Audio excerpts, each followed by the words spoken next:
Hello everyone, this is Spring Porter with Spring Solutions LLC. In today's video, I thought I would discuss, so you want to be a funds locator. Just kind of my take on becoming a funds locator, what I believe it takes to be a good one, kind of the things that I needed to do when I started, because I just started in January, some things that I've learned along the way. If you're interested in doing this particular job, starting it as a business, you may want to stay tuned. I want to preface the video with I am not an attorney. This is not indicated as legal advice. This is just my experiences, my opinions on becoming a funds locator. If you are in need of an attorney, please do your own research and contact one in your local area. So what is a funds locator? So sometimes they're called asset locators, third party or finders. Fund locators is a person or a company that searches for unclaimed property for individuals or even companies. Now, when I say unclaimed property, I'm not talking about real estate or like a mobile home. I'm talking about money in particular. And we're not talking about kind of like things that you find in a lost and found, like just little small items. So I will get into a list of that on what unclaimed properties can look like in a future slide. So funds locators, they utilize court websites, state websites, many different resources to find lists.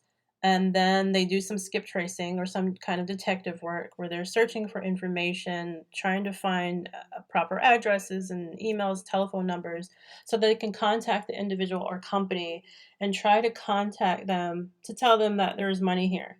And then hopefully, they'll be willing to work with you, and then you can charge them a percent of, the unclaimed money amount. So what qualifications do you need to be a funds locator? That really differs every state. Every state, again, they have their own rules. Even the different state agencies have included documentation on what is needed to recover unclaimed funds. They have information on whether third parties or fund locators can be used at all and what percent can be collected. If your state website does not have, or the state agency website that you're looking at specifically does not have that information on there, then you're going to have to check the state code.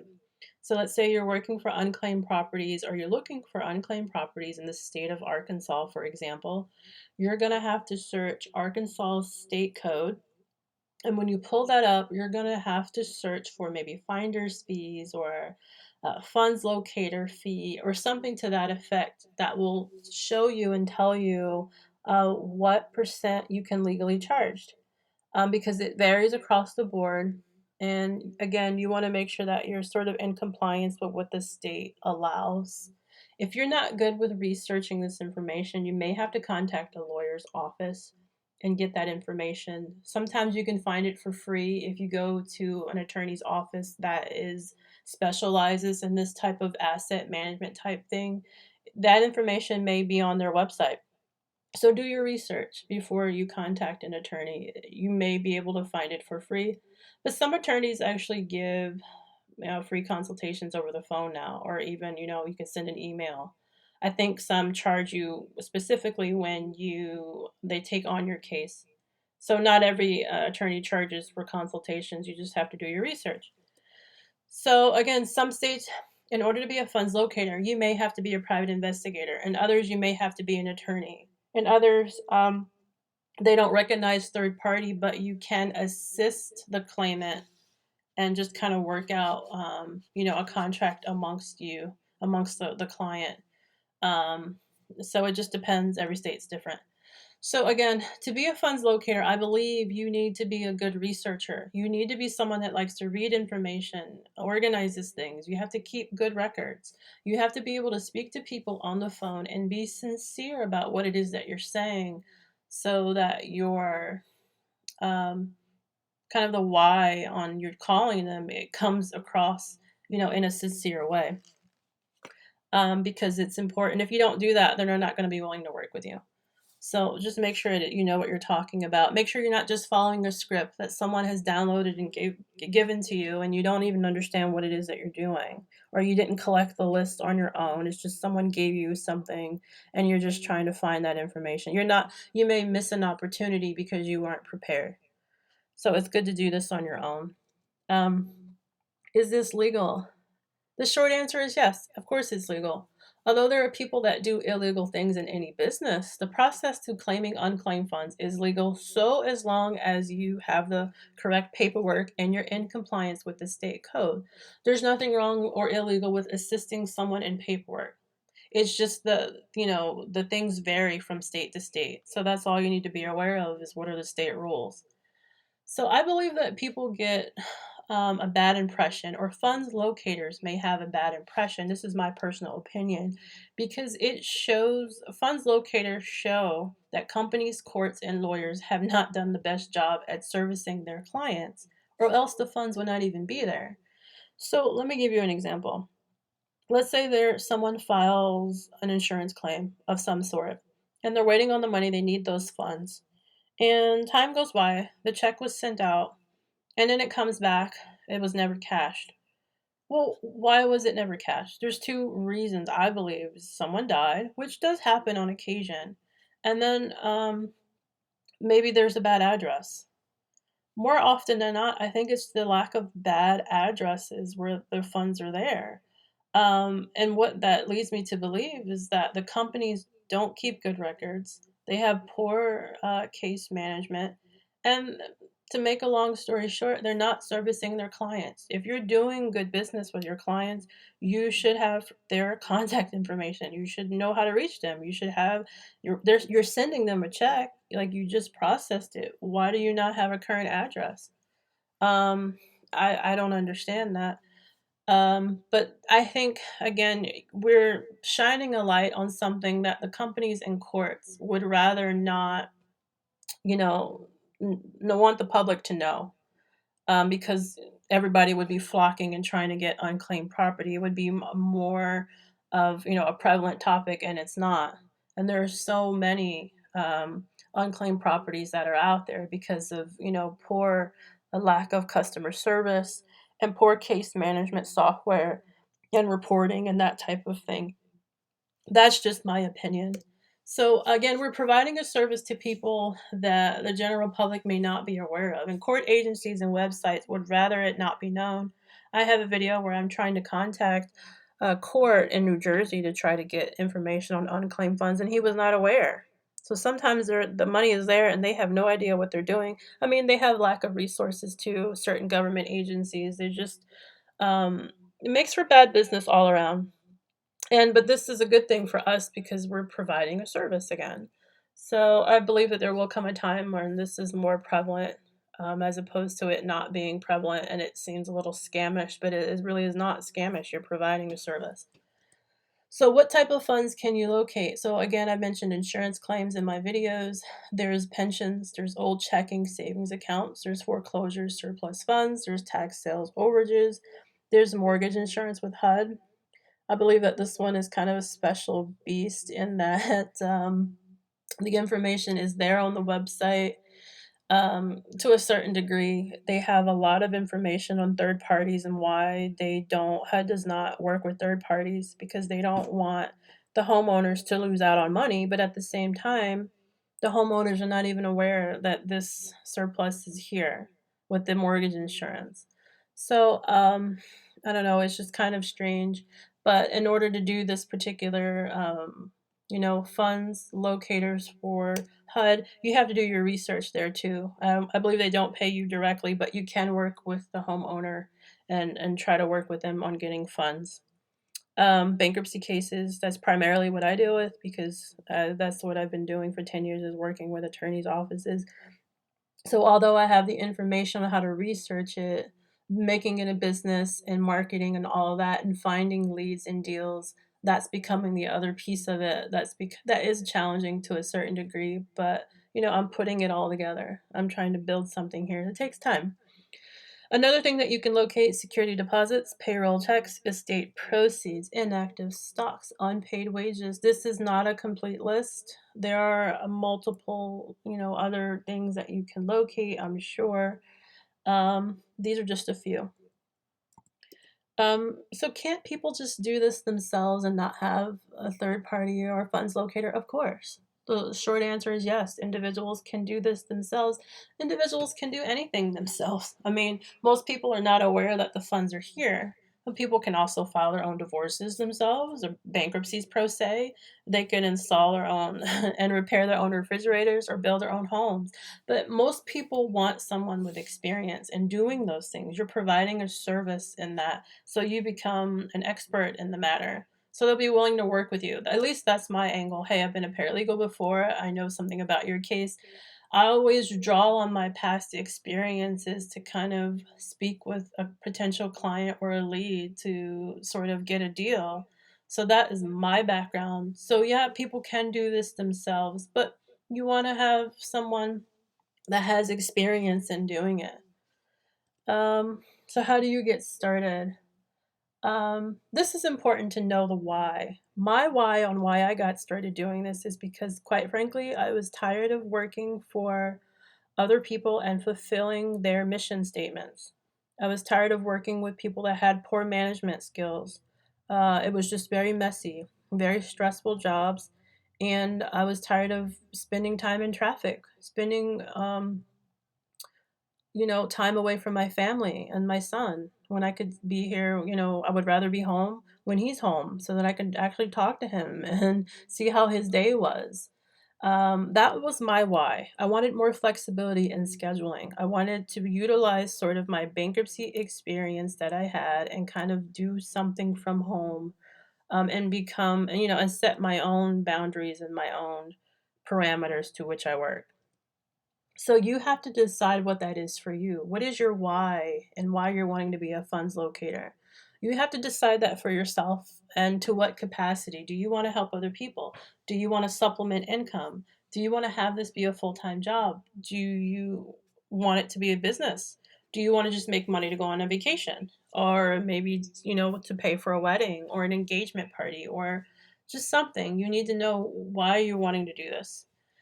You need to know what it is that you're trying to do for this, like in which area. You decide what type of property you wish to recover. Do you want to do real estate surplus funds? Do you want to do state funds? Do you want to do bankruptcy funds?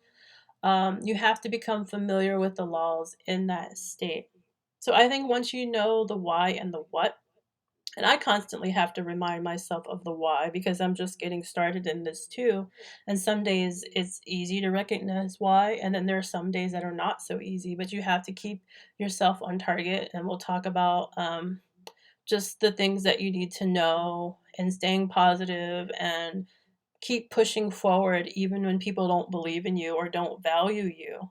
You have to keep moving forward because at the end of the day, this is about you. This is about your business. This is about, sort of your why. So know what these two are first, and everything will kind of fall into place.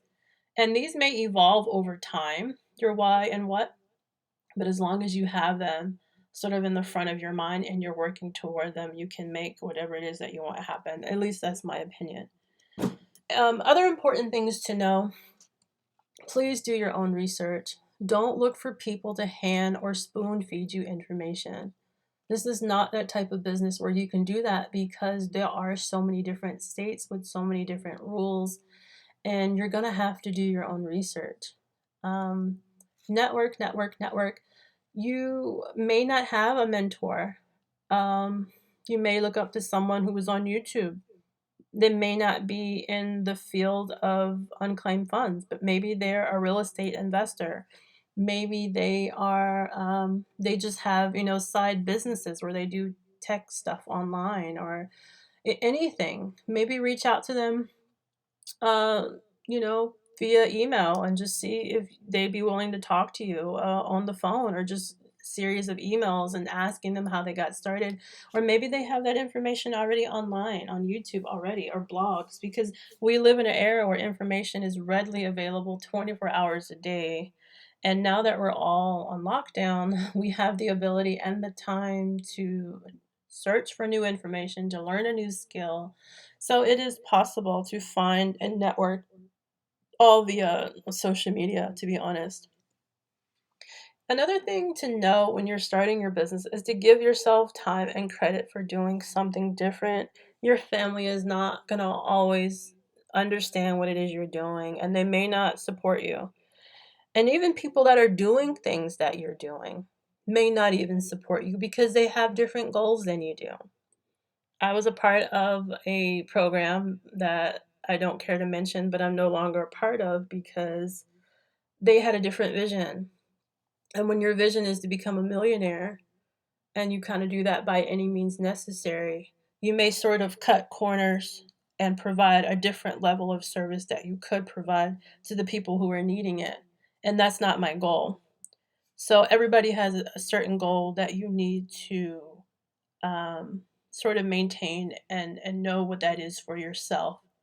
If you're someone that likes to be spoon fed information, then maybe you want to try certain programs. But if you want to do your own research, um, do that because in the long run, it's gonna mean more when you do your own your own research and digging for your own leads and that type of thing. That's just my personal opinion. Another thing to know is don't be so hard on yourself. You're probably doing a lot better than you realize. As long as you have your what and your why, like I mentioned, and you're setting little daily tasks along the way, then you're doing pretty good. Um, Set your goals, whether it be short term or long term, and daily tasks. Obviously, with this lockdown, I'm putting out a lot more YouTube videos than I probably am finding leads because some people are getting sick. I've talked to people who are like sick in the hospital, like they don't feel well. They're not going to be wanting to talk about unclaimed funds, or they know someone who is sick and they're dealing with something. So my goals have changed because of the climate that we're in. So it's important to set your goals, and they may be different than what you initially set out to, but that happens. That's life. You need to know your value and your abilities. Um, know what it is that you bring to the table. If you're wanting to do business with someone, or you start a partnership, or even take a deal with someone, know what your value is. Don't let someone shorthand you or talk down to you or not value your opinion, but they come to you with information and they want you to do something and then they take it back. If you know your value, you know what you bring to the table, you stick to that. Don't let somebody sway you because, again, that is their agenda. Everybody has their own agenda and their own goals. Make sure you know what yours are and don't let someone else's goals, kind of infiltrate what yours is. So just be clear on that. Things to avoid: overspending and underspending. You have to know where to put your money. You're just starting out. Do you want to start an LLC? Again, knowing what your why and what is. Do you want to do this full time? Then you probably should start with an LLC. You're going to have to find out, what those fees are online. um, Make sure you do all the licensing and things like that. Do you want to set up a website now? Do you want to do it yourself through YouTube? Do you want to hire someone maybe on Fiverr to do it for you? Maybe you have a family relative who can do those things for you. You have to know where to spend your money. It may not be wise to spend money for a program that offers this type of material when you can do the research yourself. I mean, you can really do the research yourself. You have to know, if that's something that you're wanting to do for you. Software and things like that, and paying for, stationery and that type of thing, and even skip tracing tools. You need to have a budget. Know what your budget is when you're first starting out, and try not to go over it. Being afraid of marketing. You can't be afraid to market.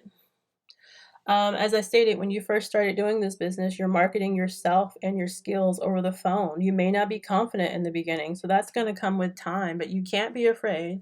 You have to remember the what and the why. And that's why I think it's important to do this on your own as opposed to being a part of a group when you don't have an LLC and you don't have a what to a why. You're working kind of in circles because you're listening to what someone else's mission statement is or goals are, and you haven't been clear in what your goals are. So it's important to set that for yourself, and don't be afraid of marketing, setting websites, getting your information out there. I'm in the process of doing that now. You can't avoid skipping the planning phase. You have to plan for what it is that you're doing. I have some ideas that I'm putting into place now that I'm trying to work on, but I can't jump to the finish line. I have to do step one, two, and three, and four first. So it's important to write those goals down, have them on where you work, write them down. It's important to avoid unprofessional behavior.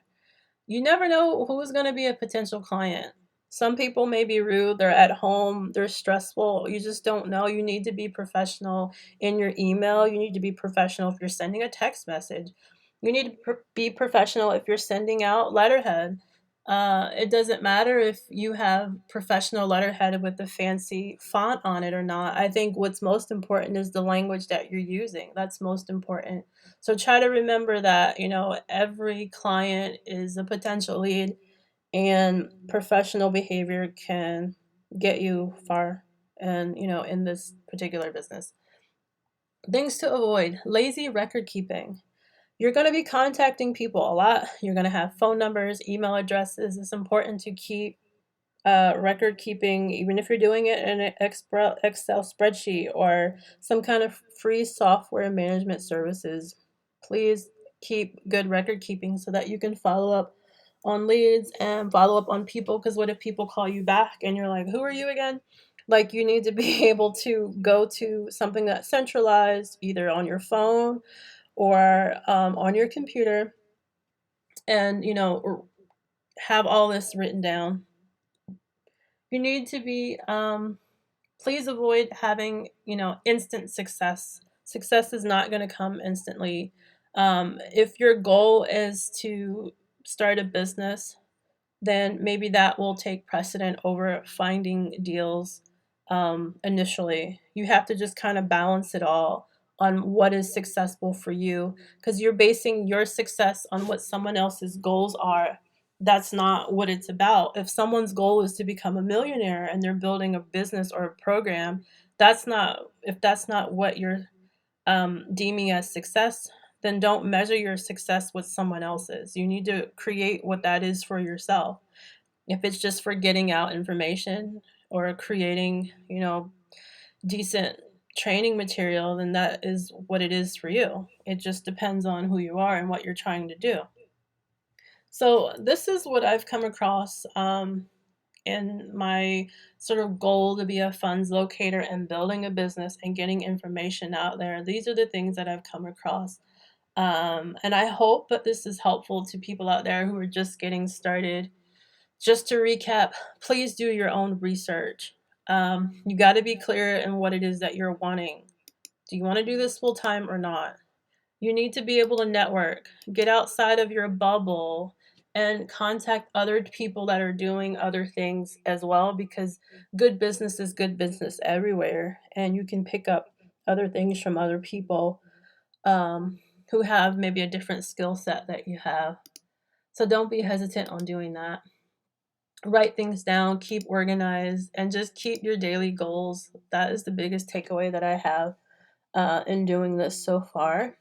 But I hope this was helpful to anyone who is interested in doing unclaimed funds and you're wanting to do this as a business.